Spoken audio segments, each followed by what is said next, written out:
Olá, aqui estamos outra vez em nome do soberano Criador dos céus e da terra, o Senhor Jesus Cristo. Estamos dando prosseguimento à minha exposição do Evangelho de João, à minha tradução de João.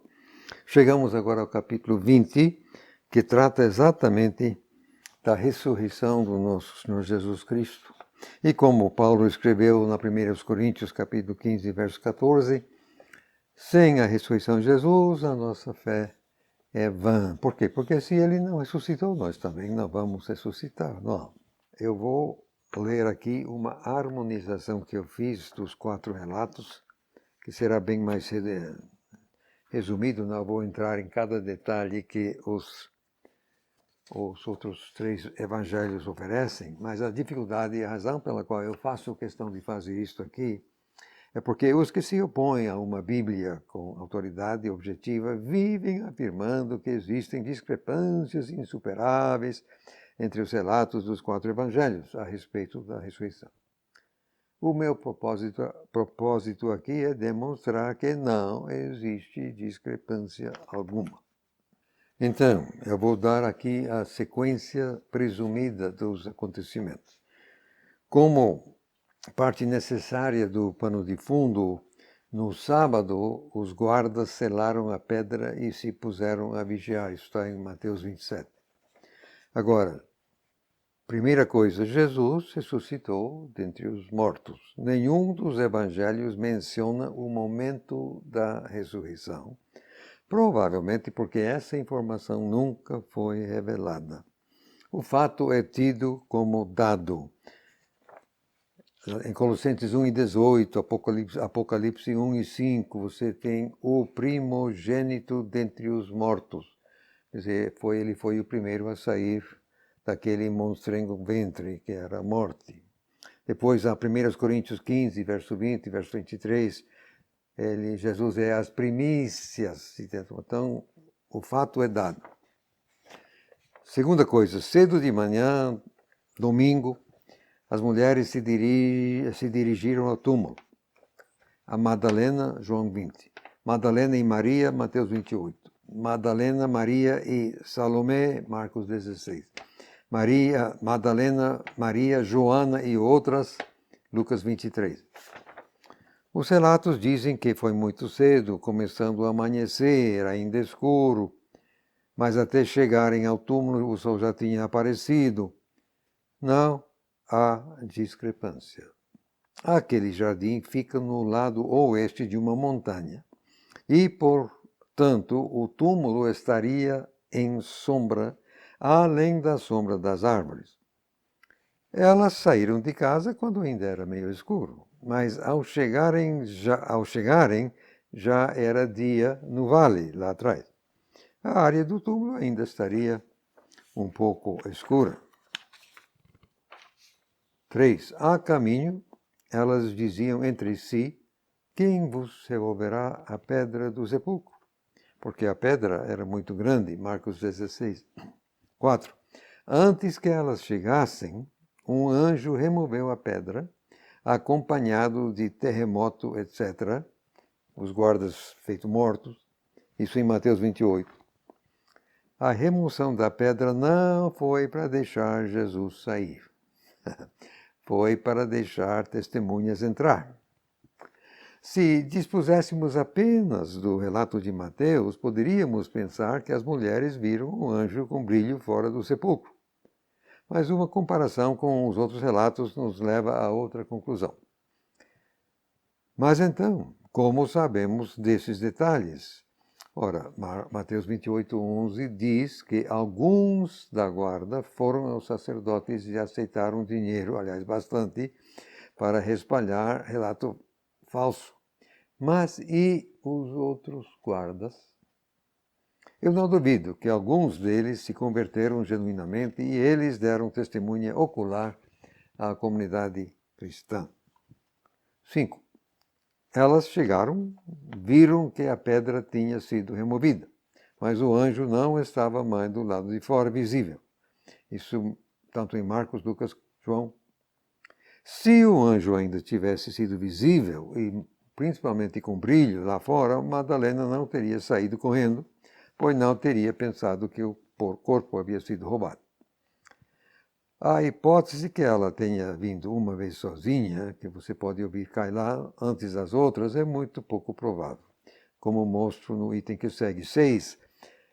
Madalena se mandou para informar Pedro, dizendo que o corpo foi roubado. Pedro e João correram ao túmulo para ver. João 20, eu já falei sobre isso. O fato dela ter utilizado o verbo no plural, sabemos, que não sabemos, verso 2, mostra que ela não foi sozinha ao túmulo. Antes de Pedro e João chegarem, as outras mulheres entraram no túmulo e viram e ouviram os anjos, Lucas, Marcos e Mateus. Entendo que Mateus e Marcos são paralelos aqui, descrevendo o mesmo acontecimento. O anjo que removeu a pedra agora estava dentro do sepulcro, sentado ao lado direito. Havia desligado seu brilho e parecia ser um jovem vestido em branco. Cada relato fornece alguns detalhes diferentes da fala do anjo. Eu ofereço aqui uma harmonização dos dois relatos, Mateus e Marcos. Lendo então. Ao entrarem no sepulcro, elas viram um jovem vestido de talar branco, assentado à direita, e ficaram amedrontadas. O anjo tomou a palavra e disse às mulheres: Não fiquem amedrontadas. Vocês estão procurando Jesus, o Nazareno, que foi crucificado.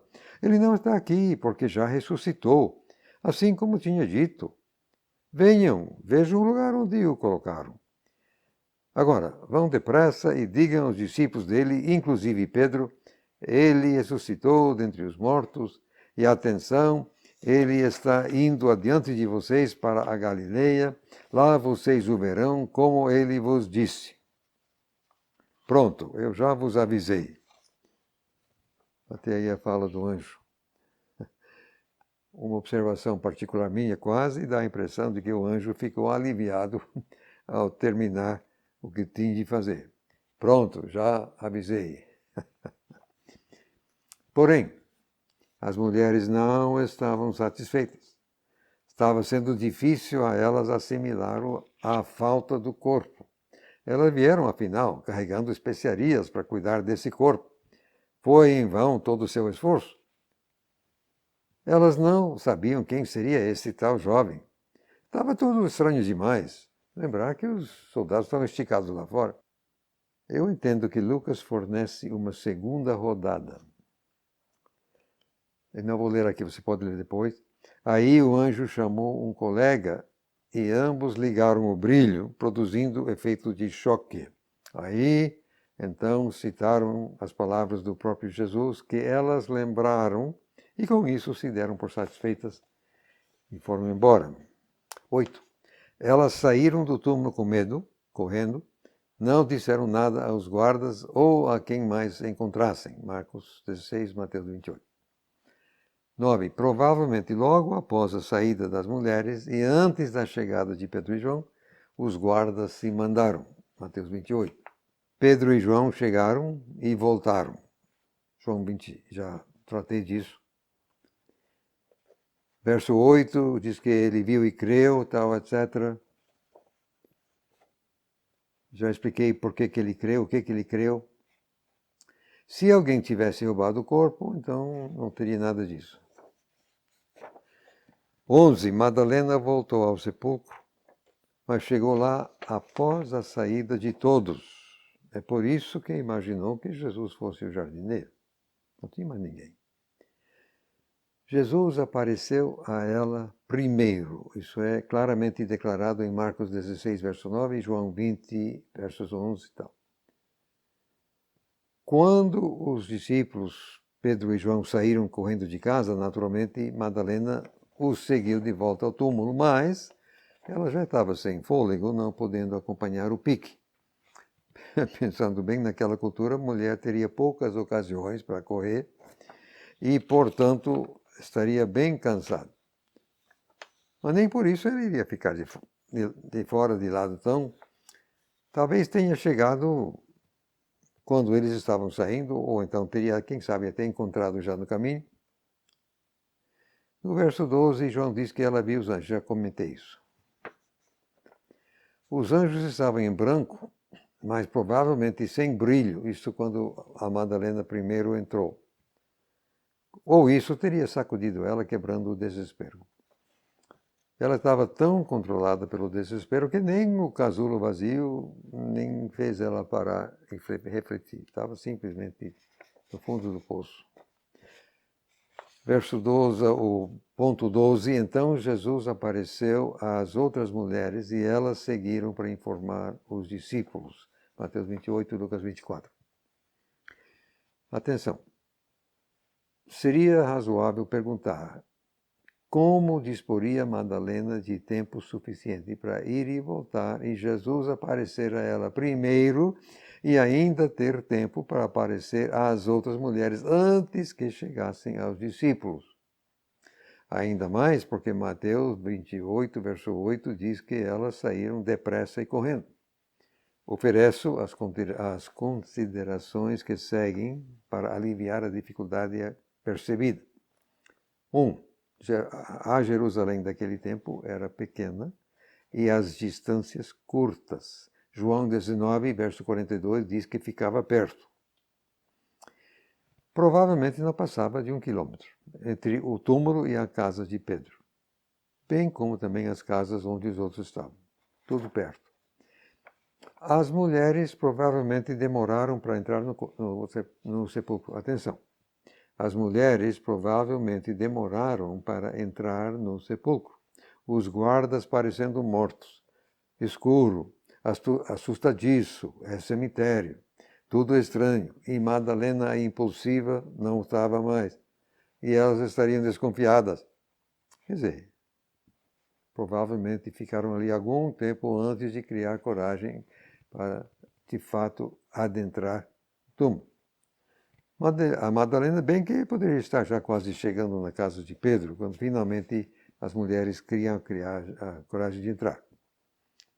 Tanto Madalena como Pedro e João estavam excitados e com bastante adrenalina. Então não demorou tanto. As mulheres saíram correndo do sepulcro e do jardim, mas não necessariamente o percurso inteiro.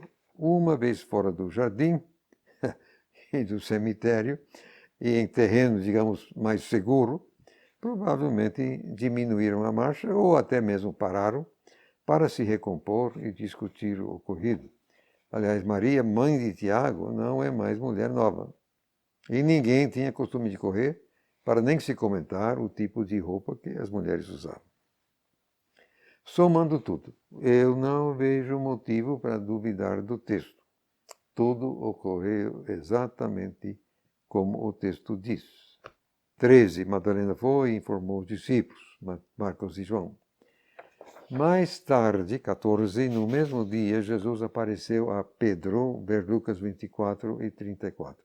Não vejo como estabelecer a sequência correta dos itens 14 e 15, que é Emaús. Poderia ter sido o contrário. Depois, durante o domingo da ressurreição, e não sabemos a hora, muitos santos ressurretos entraram na cidade santa e apareceram a muitos, está em Mateus 27, verso 53. O que seria, convenhamos, uma confirmação dramática para os que receberam essa visita. 15, ou então 14, já disse, não podemos estabelecer a sequência. O episódio Emaús, eu não vou ler o episódio, você pode ler isso em Lucas 24, versos 13 a 35, de algum tamanho. Marcos 16 meramente menciona, mas não dá muito detalhe. Agora, uns e outros têm alegado existir uma discrepância entre os dois relatos. O equívoco é ligar ambos aos 11, o que não foi o caso. Outras pessoas estavam também no cenáculo, além dos 11. No caso, 10, naquele primeiro domingo. Os 11 ou 10 estavam reclinados à mesa, já os outros estariam mais perto da porta. Os dois de Emaús entraram com ímpeto, animados, talvez se sentindo importantes, falando de seu encontro com Jesus.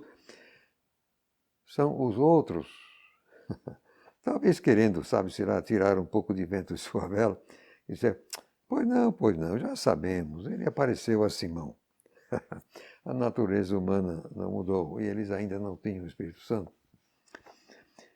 Enquanto os dois de Emaús estavam falando com os outros, não com os 11, o próprio Jesus apareceu e interagiu com os 11. E eles ainda acharam que era um fantasma. Marcos, escrevendo para Romanos, está enfatizando que os discípulos não eram crédulos, não creram só porque queriam. No verso 11, eles não acreditaram na Madalena e no verso 13 nem nos dois. Isto é, de Emaús. E no verso 14, o próprio Jesus, então, reprovou sua incredulidade. Ora, não há nada aqui que impugne a genuidade desses versos, quer dizer, os últimos versos de Marcos, que fatalmente Marcos escreveu ao mesmo tempo. Segundo Mateus 28, verso 17, muitos dias mais tarde, lá na Galileia, alguns ainda estavam duvidando. Vem cá, em qualquer grupo de pessoas sempre há níveis diferentes de fé e incredulidade. As cabeças funcionam de formas diferentes e em ritmos diferentes. Eu estava comentando esse tempo todo o episódio Emaús. Agora, item 16, aí Jesus aparece aos 11, Tomé ausente. Isso está em Lucas, Marcos e João. E por fim, no que está registrado para aquele primeiro dia, o domingo da ressurreição, após a saída de Jesus, Tomé chegou. Eu já li e comentei isso em João 20. Conclusão. Resumindo, eu não vejo motivo para duvidar. Tudo aconteceu exatamente como o texto descreve. Não existem discrepâncias, apesar da variedade de detalhes fornecida por várias testemunhas oculares, incluindo guardas convertidos, e registrada por 4 evangelistas diferentes. Aliás, é o que deveríamos esperar de um texto inspirado e preservado até hoje. E aí então termino a minha exposição